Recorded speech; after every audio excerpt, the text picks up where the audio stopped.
Summer 2060. The world is at war, and the Allies are on the brink of collapse. We interrupt our programming.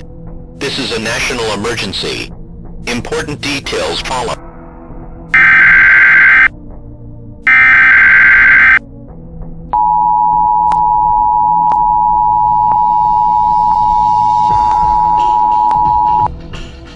The following message is transmitted at the request of the United States government. An invasion of this country has been launched by the People's Republic of China. NORAD has detected that a second wave of the Chinese invasion is inbound and is expected to arrive soon. It's about 100 yards away. That's AK-47. North America was attacked by the Hegemony with both nuclear fire and a full-scale invasion. Everything west of the Mississippi River was conquered, except one. The Hegemony first hit us with the Great Cannon, a weapon that destroyed every computer and server connected to the internet. We were blind and our shields went down. We were defenseless to what came next. They immediately hit us with every hypersonic nuclear missile they had. Half of the West Coast went with it. 12 hours later, the Chinese Hegemony landed 1 million soldiers near the ruins of San Fran, LA, and Seattle, while the CFR moved to take Alaska up north. Vancouver wasn't hit and the fallout went south, so we survived unscratched. The next 3 weeks was nothing but an endless stream of refugees from down south. The Hegemony didn't seem to care much about Vancouver.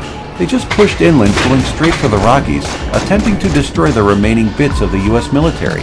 Vancouver was completely left alone. We weren't a threat to them. I think they would later regret that decision. Jake is down. Copy.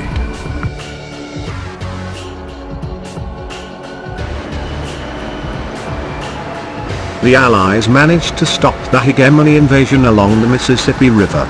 Unable to advance further, the CFR prepared to take Vancouver.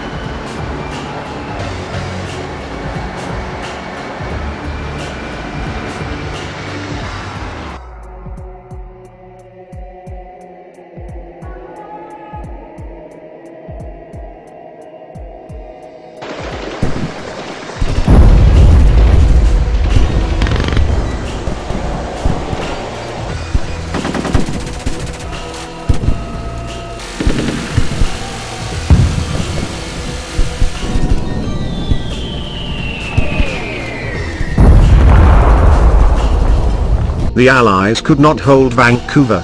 It had neither the manpower or resources to do so. Instead, the Allies merely delayed the CFR, as the refugees fled to Vancouver Island.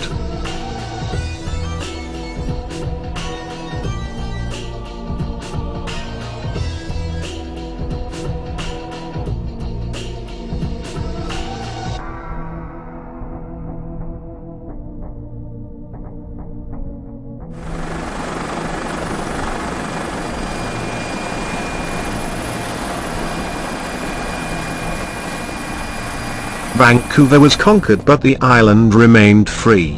The CFR made 2 half-hearted attempts to invade the island but were beaten back. The CFR saw the island as strategically useless and blockaded the island and turned back to fighting the remaining US forces in the Canadian North and Mississippi.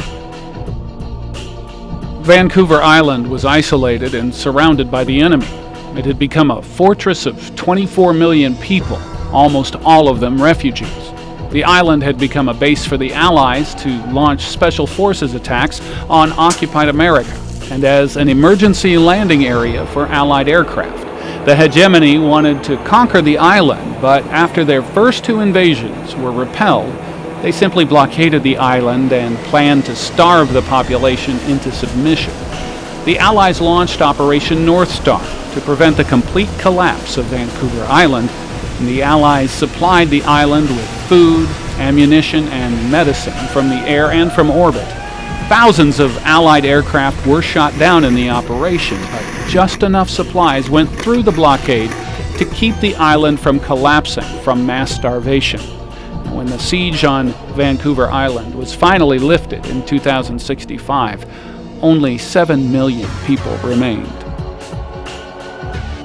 The CFR needed to take the heavily entrenched Allied position in Vancouver Island, but it didn't have the unlimited supply of manpower that the Chinese Hegemony or the HIE had. Its wars in Asia and in the Canadian wilderness had already caused it millions of casualties it could not replace.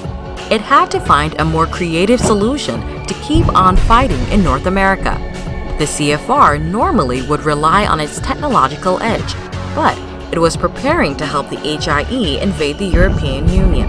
The bulk of its walkers and UAVs were diverted to Europe for that campaign. But in 2062, the CFR implemented Order Echo 62. But the beauty is that now we are not using electrodes. In recent years, Delgado has shown that the behavior of monkeys can be altered using low-power, pulsating magnetic fields. But in these experiments, there were no antenna implants. Any function in the brain, emotions, intellect, personality, well, could be perhaps modified by this non-invasive technology. Delgado's research has so far been limited to animals. But in the Soviet Union, a radio frequency, or RF device, has been used for over 30 years to manipulate the moods of mental patients. Echo 62 had CFR doctors surgically implanting computer chips in the brains of captured enemy soldiers that forced them to fight for the CFR. If these soldiers refused to fight, surrendered, or even looked at their handlers funny, their chips would be activated and they would die instantly. The Allies would come to nickname these mind-controlled soldiers brain slaves or rent-a-commies. It was a cheap and effective program for the CFR. They would eventually force almost 30 million captured Allied soldiers to fight for them in every front, until the program was discontinued in 2067, when the Allies developed a countermeasure to the implant that saved the host's life. In 2063, the CFR used the brain slaves against Vancouver Island in two major engagements. The first in February was 150,000 strong, which was repelled by the Allies after heavy losses. The second occurred in September, with double the strength, but this engagement was easily repelled by the Allies, who lost only 13,000. The Allies had a new weapon of their own. 2065. Millions died preserving Vancouver's freedom. It was the only territory in Western America to remain free during the Third World War. A feat that those who survived are proud of even today.